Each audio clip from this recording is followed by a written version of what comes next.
Welcome to The More Perfect Union, a podcast about the joy we get from American politics. Or, as we like to call it, real debate without the hate.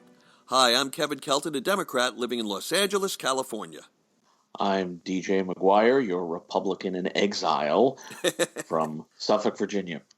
I'm Rebecca Cushmiter, your very liberal Democrat in Kensington, Maryland.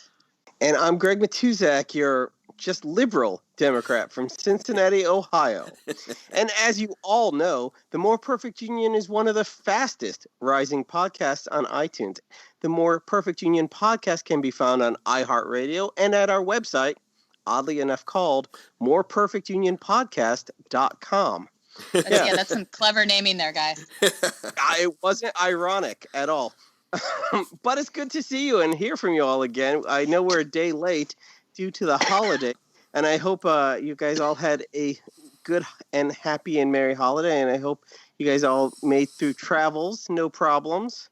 Well, I stayed on the ground, so my travels were pretty simple. I also stayed on the ground, which made my travels simpler than Ivanka Trump's. She had apparently a little bit of a conflict attempting to fly coach on JetBlue. Apparently, she was on the flight with her husband and her kids, and some guy and his husband and their kid made some remarks at her, something along the lines of, you know, it's bad enough your father's ruining our country, now you're also ruining our flight. And oh my gosh, someone spoke to her. Either her child or her husband was really not behaving properly. Now, everybody knows. It was during boarding. It wasn't even that anything was really going on. And apparently the JetBlue at that point asked the passenger and his family to leave the flight. Witnesses say that Ivanka was actually just kind of sitting there and not making a big deal of it. Secret Service didn't react. It was all JetBlue's decision. And okay, but here's my question. But the real question is why was she on coach and JetBlue? Because everybody knows that this guy was out of line. So was this a publicity stunt, or does she really live a more normal lifestyle than we would have been led to believe? People, please. Whoa, hang on here. Okay. Let's look at what's really going on here. Is there anyone among us? Is there anyone among us who does not think that within a month, Eric or Donald Jr. is going to announce a new airline called Jet Red? Ooh. No, I've spoken my piece. I'm going back to drinking now. Thank you. It's a fact that CEOs of major corporations, insurance companies won't let them fly coach. That's why they have to fly on these private Learjets. I mean, why is that? I didn't know this. Yes, it's a fact, actually. They aren't, in case the planes go down or in case there's issues with other people. Like the president of Ford can't say, oh, I think I'm just going to jump on, this commuter flight. No, he has to go by a Learjet. I didn't know that. Yes. What was it when all the big automakers were like hauled in front of Congress and they were like, that's right. Yeah, they were. So how did you get here? And they were all like, did any of you fly coach? And they were all like, no, of course not. That would be ridiculous and a waste of my company's time. If I was sitting there like to board, no, I got on a private. It would be a waste of time. But two, insurance companies won't let them. Okay, so why was she on JetBlue then? I have theories. My first theory, there was one article I saw that suggested she was also flying with other members of Jared's family, and maybe they can't afford to fly swanky airlines. I don't actually know what the Kushners' financial status is. Okay. But my other theory is that the Trump family plane is only for Trump business, and unless you can make a legit case that there's a business reason to be on it, it costs too much to take it out of the garage. Yeah, but why was she in coach? JetBlue only has coach. Well, okay. All right. Listen. Yeah, JetBlue doesn't have first class. Listen, You know what? Maybe she's more of a regular person than I would have given her credit for. Now, I have one other question, and I may be I think she's a more broke person than anybody gives her credit for. I think I don't know about that. I don't know about that. I don't know about that. I'm telling you, this is all about Jet Red, folks. Jet Red, make your investments now. Let me ask you this. Am I the only one here who... I don't think I would have recognized Ivanka Trump if she was on a plane. Is there anyone else here who might not have recognized her? I wouldn't have recognized her. I would have recognized her if she was full hair and makeup, but she wasn't. She was in like a sweatshirt with her hair in a top knot. She looked like me right now. You look like Ivanka Trump. I haven't thought of that. my ex-wife inflicted The Apprentice on me for like 2 or 3 years, so I might have recognized her. Oh, okay. All right. All right. Now, let's talk about another Trump in the Trump family, the one named Donald Sr. Him. Well, not Senior, Oh, I've but heard Donald. about that guy. He's the one with the hair, right? He's the one with the funny hair. So he decided to issue some proclamations about nuclear arms proliferation this week. And that caused quite a stir, especially since he decided to do it on Twitter. Is anyone here? I mean, obviously, none of us voted for him. We usually have Cliff and Emily on, who are voters for Trump and kind of represent that viewpoint. None of us can do that. But is there anyone here who thinks that he knows what he's doing here, or is he going rogue cowboy without even being in office yet? I won't say he knows what he's doing, but I will say, it's, especially in terms of modernizing our nuclear deterrent, he very much has a point. I'm not sure expanding the deterrent is necessary. I don't know how much the Chinese Communist Party is looking to build its own nuclear deterrent. That would really be the big issue and the one that would probably upset Trump. I don't think Trump really cares what Russia's doing with this nuclear deterrent because he thinks he can make deals with Vladimir Putin. But I do think in terms of modernizing the deterrent, he makes a very good point. There are some serious issues with our deterrent. It does need to be modernized. What does modernize mean in this context? Well, what it means is, among other things, I mean, most of our nuclear as I understand it, most of our nuclear deterrents are still run electronically on floppy disks from the 1980s. Clearly, that stuff needs to be modernized. Okay, how sure are you about this, DJ? No, I've heard the same thing. I've read articles on the same thing. I've heard, when the discs are full, they actually have to get a hole punch and say, okay, now we got to flip it over. Okay, but here's the wording from his tweet. The wording was not about modernizing. Radio Shack. The wording, he said modernize and expand. No, and I'm not going to defend expand. He said strengthen and expand. I'm looking right at it. The United States must greatly strengthen and expand its nuclear capability until such time as the world comes to its senses regarding nukes. Well, but the simple fact does he see this as a job issue? No, he probably looked at it as standard policy boilerplate. And again, the modernization part of strengthening is something we need to do. Expansion, I'm not necessarily so sure about. But, let me put it this way. If this were something that any of Donald Trump's 16 Republican opponents in the primary, if they had been nominated and elected and if they had said that, I don't think this is something that would have even raised an eyebrow. It would have been just, standard issue boilerplate about peace through strength. It is a problem that Donald Trump has, and he will continue to have because of who he is, that even when he tries to act like a normal Republican, he's going to scare the hell out of everybody, because the simple fact of the matter is he isn't normal. Yeah, I'm afraid that although your argument makes sense, I'm afraid that I have to disagree, DJ. First of all, I do agree with you that it's something that we could have heard Marco Rubio or any other of the GOP candidates in waiting say during the primaries. But this isn't the primary. This isn't even the general election. He's now the president-elect, and his words are going to be looked at much more closely. Wait, hang on. I think everybody's saying my point here. Are you really telling me that if President-elect Marco Rubio had said something similar, that there would be this sort of outrage and concern over it? They would have said, standard issue Republican boilerplate on defense, and we all move on. But Donald Trump can't do that because he's Donald freaking Trump. There was a follow-up quote, and I can't check Donald Trump's Twitter. He blocked me in 2013, so I don't have exact language. You can blame Jon Stewart for it. I'll explain someday over drinks. Yeah, okay. But he said something about, yes, if this means an arms race, let there be an arms race, which is not something Marco Rubio would have said. Marco Rubio would have clarified what I mean is modernizing our arsenal and modernizing our systems, because Marco Rubio is a smarter person or a more thoughtful person. There's this theory, and I hate to speak for Trump's people, but there's this theory that I keep hearing on the interweb that Trump supporters are not supposed to take Trump literally.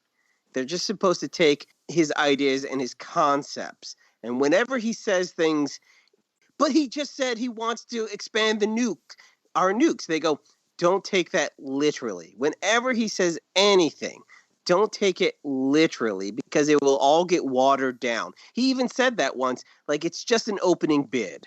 It will all get watered down. Yeah, he has done that, and he has put out the feelers that what he's essentially trying to do is follow the Richard Nixon mad bomber strategy from 1968 and 69 to cower adversaries into doing what he wants and making concessions.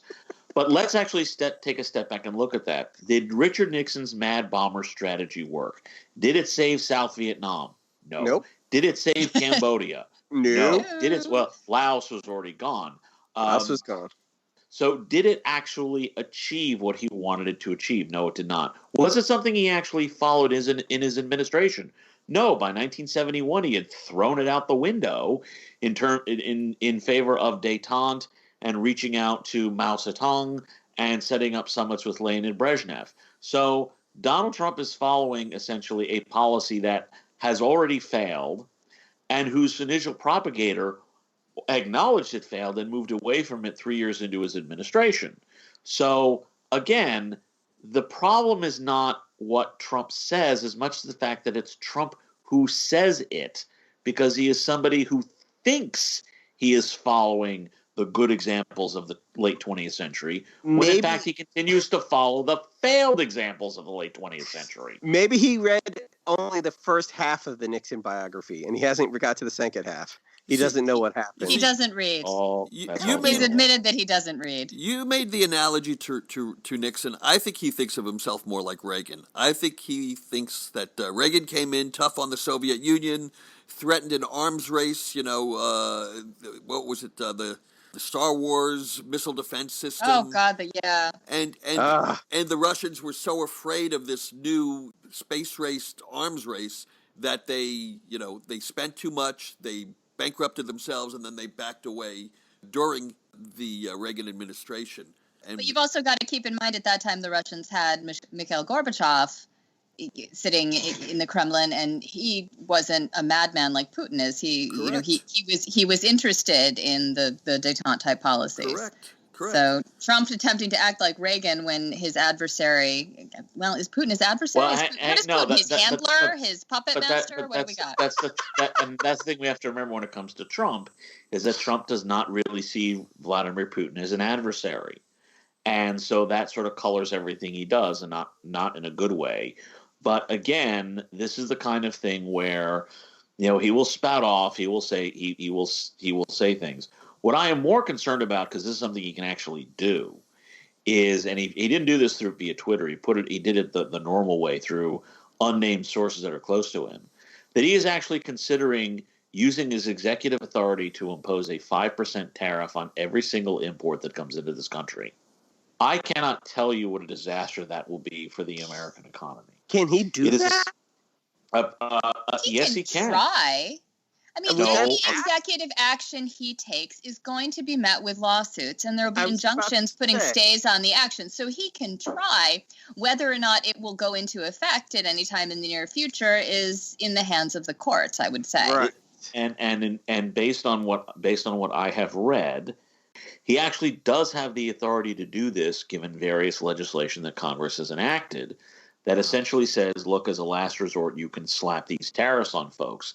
The problem is it essentially gives the president the authority to define what is and what isn't a last resort. Now, there could be interesting court cases about that, to be sure, but it's not going to be a situation where there are state attorney generals who are going to take Trump to court on this one.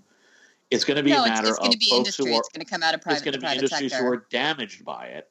And they're going to take it as a class action is what they're going to do.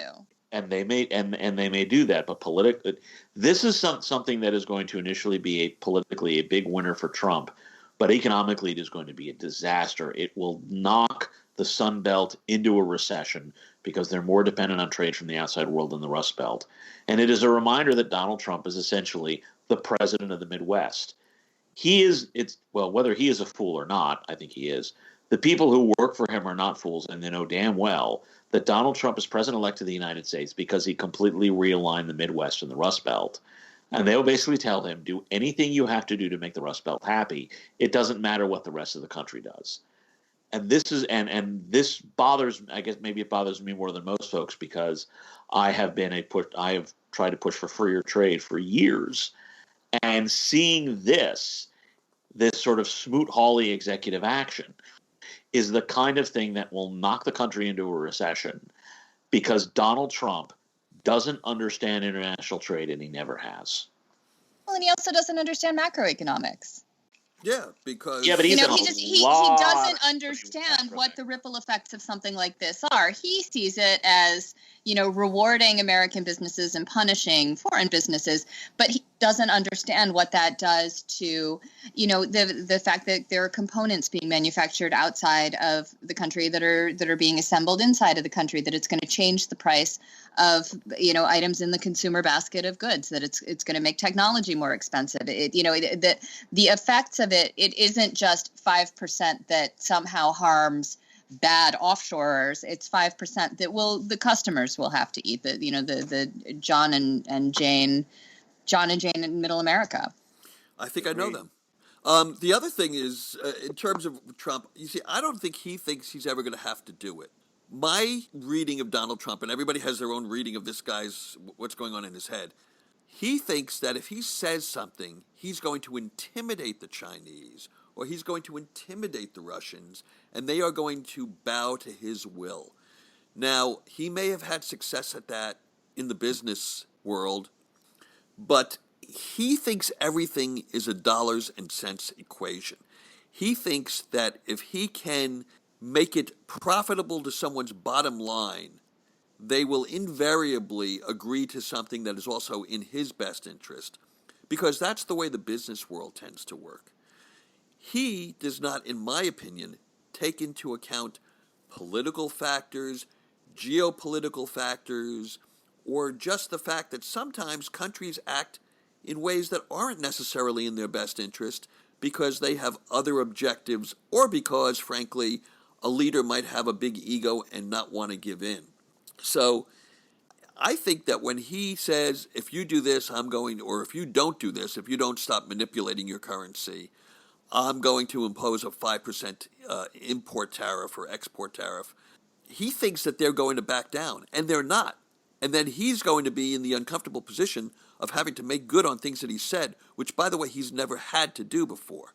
And I think he's going to be in for a rude awakening. Well, and the thing that's going to make him a terrible leader is that he is thinking in dollars and cents. And I'm gonna show my bleeding heart here right now.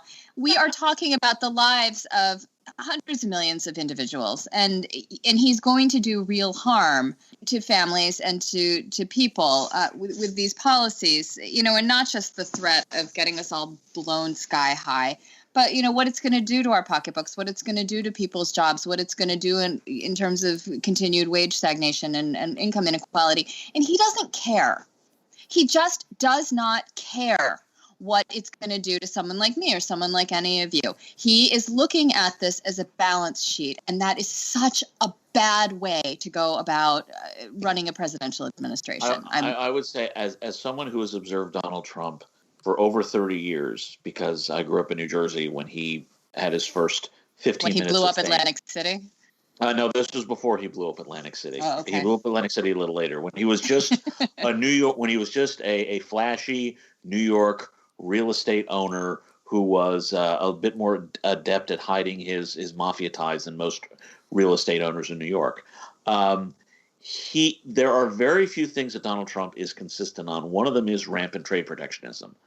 So I think when it comes to things like the tariffs, I think he will go through on it because he genuinely thinks it's the right thing to do. And the thing about Donald Trump is that it is not so much a matter of that he tries to monetize everything, although he does try to monetize a whole lot of things. But he is convinced, and this election has done nothing, I think, to change his opinion, that what he believes is in America's best interest, what he believes is in the middle class best interest, is genuinely the middle class's best interest. And this is the problem that this is why I think so many people failed to address Trump directly, is that the issue here is not that Donald Trump is a bad guy, although I think he is a slime ball. The issue is that Donald Trump has ideas about what is best for America that are incorrect. And nobody really beat him up on that very much. Hillary Clinton beat up Donald Trump, the guy. He never beat up Donald Trump, the candidate, or went after Donald Trump on issues. Only one person ever went after Donald Trump on issues, and he did it very sporadically, and that was Ted Cruz. When he did it before the Iowa caucuses, he won. When he did it before the Wisconsin primary, he won. When he stopped doing it, he lost. And that's what people need to recognize. Donald Trump is going to do what he genuinely thinks is best for the country. And what those of us who oppose him need to do is to explain to the American voter over and over and over and over and over again why Donald Trump is incorrect. Because voters have not heard that consistently enough, especially the ones who voted for him. He wasn't really challenged on some of the stuff that he said and some of the stuff that he believed. He was challenged on his business practices. He was challenged on his nonsensical statements about how he can get away with sexual assault and it's all good. He was challenged on the stuff he said about Miss Universe. He wasn't really challenged on trade protectionism. Hillary Clinton let that pass. He wasn't articulating trade protectionism particularly coherently. Coherently enough to win the Rust Belt. The Rust Belt knew what he was talking about. That was enough. The fact that he was spouting stuff from 1980s union halls didn't mean folks who remembered 1980s union halls didn't listen. The fact of the matter is he presented trade protectionism coherently enough for people to understand what he wanted to do. Nobody challenged him on it.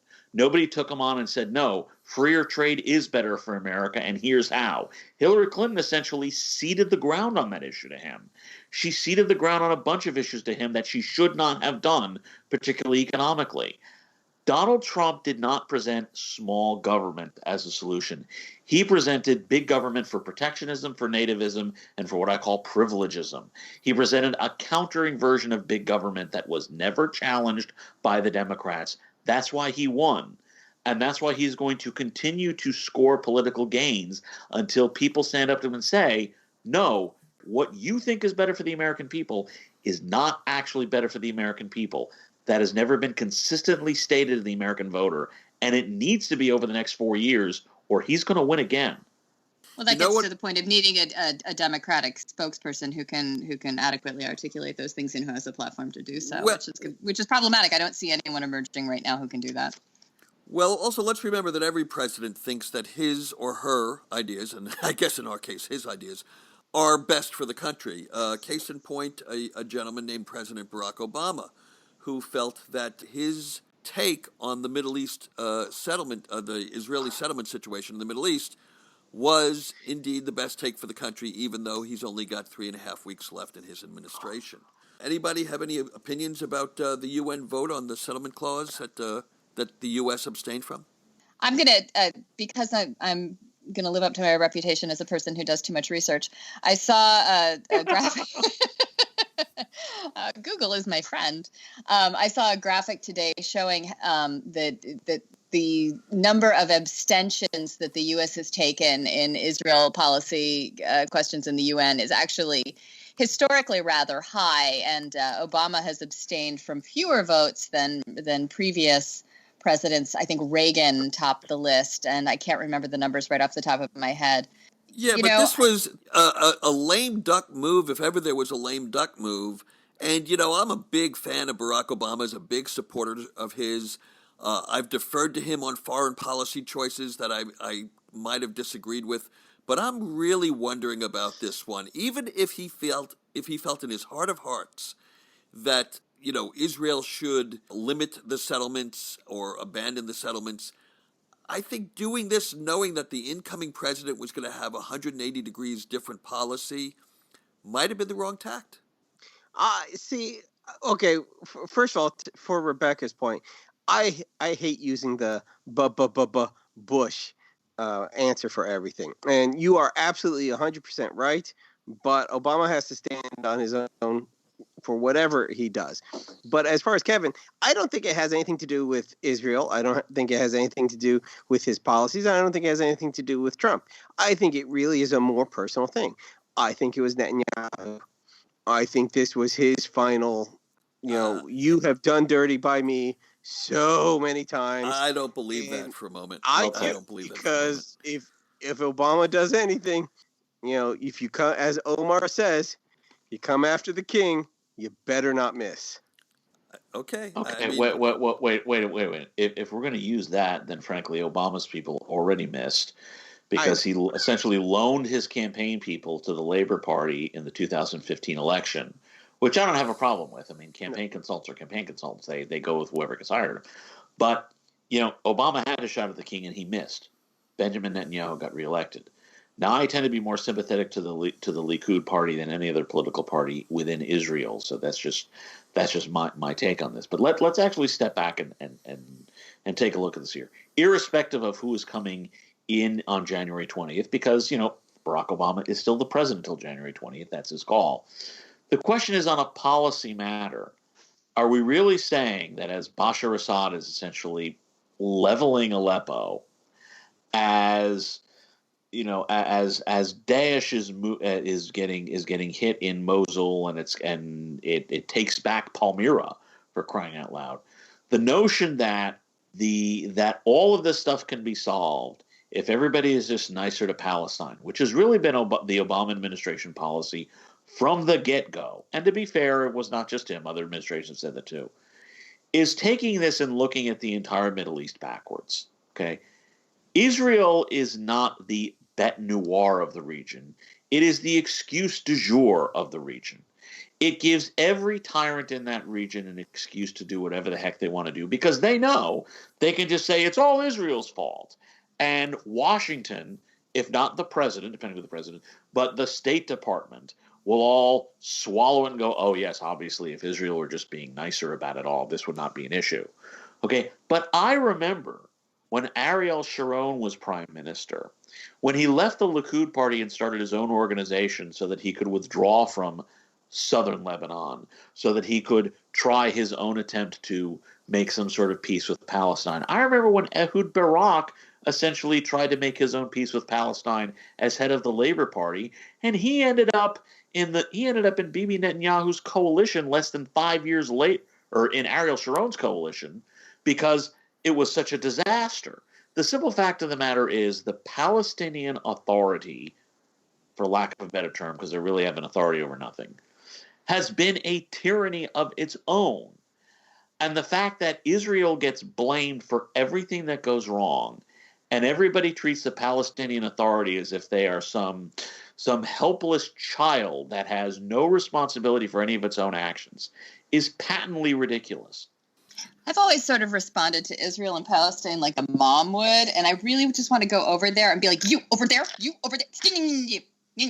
don't say a word. Just get over there. That's like, that would be my policy if I were in charge of. Well, we don't have any control over that. All we have control over is our own lives. And with that in mind, I'm wondering if any of my associates here have any political New Year's resolutions. We all got beaten up pretty badly this year, second-guessing or predicting what would be coming. I know DJ has become a chameleon of political parties. But I'm wondering whether anyone has made any resolutions for the year to come, not in your personal life, but politically speaking. Well, I have decided to get my butt off my couch and get it into some town hall meetings. I want to get some FaceTime with my elected officials and talk to them about what's actually on my mind when I'm given the opportunity. Well done, you. I was hoping to read more this year. I was hoping to be less wrong about everything. Which I am. I've been wrong about everything this year. So whenever DJ says anything, I'm going to say the exact opposite. Those are my two big ones. I want to win an Ernest Hemingway lookalike contest. But that's about it. Those are my three. Wait, where do you go to enter such a contest? At his home on July 21st. He has an Ernest Hemingway in the Keys. There's an Ernest Hemingway. All right, do it. Make it happen. Yeah, that's hysterical. Everyone has a dream. You could conceivably do that. Yeah, I'm looking at you, and I think it's good. It's a real possibility. It's a dream. So we know that we now have an Ivanka Trump lookalike and an Ernest Hemingway lookalike on the show. Yes. DJ, any New Year's resolutions? Well, I appreciate Greg's humor and Rebecca's passion, but I'm going to go a little darker. You're building a bunker? No, nothing. Fallout like that. shelter? No, nothing like that either. I am not darker, maybe sadder, perhaps is better. I am coming to the realization that the politics of outrage has gotten completely out of control, and I had a lot to do with that when I was a Republican, not in exile. I'm watching my Democratic friends and my Republican friends essentially think that the others, that each other are these aliens who are going to suck out their souls, and it is really disconcerting to me. So I think I'm going to try to spend 2017 as much as, presenting my views and my viewpoints and why I think I'm correct, but also to try to do my best so that my Republican friends and my Democratic friends can recognize that they're all still human. They all still want what's best for the country. They just disagree about what that is. And that we really need to stop assuming that our political opponents are the enemy or a cancer or the beast from the Alien movies. We really have to stop that. We need to dial down the outrage, and we need to dial down the hatred. As God is my witness, if I see anybody say that their political opponent should die in a fire, I'm just going to block them, because that's not what we need. That's not what we need right now. All right, Kevin, what about you?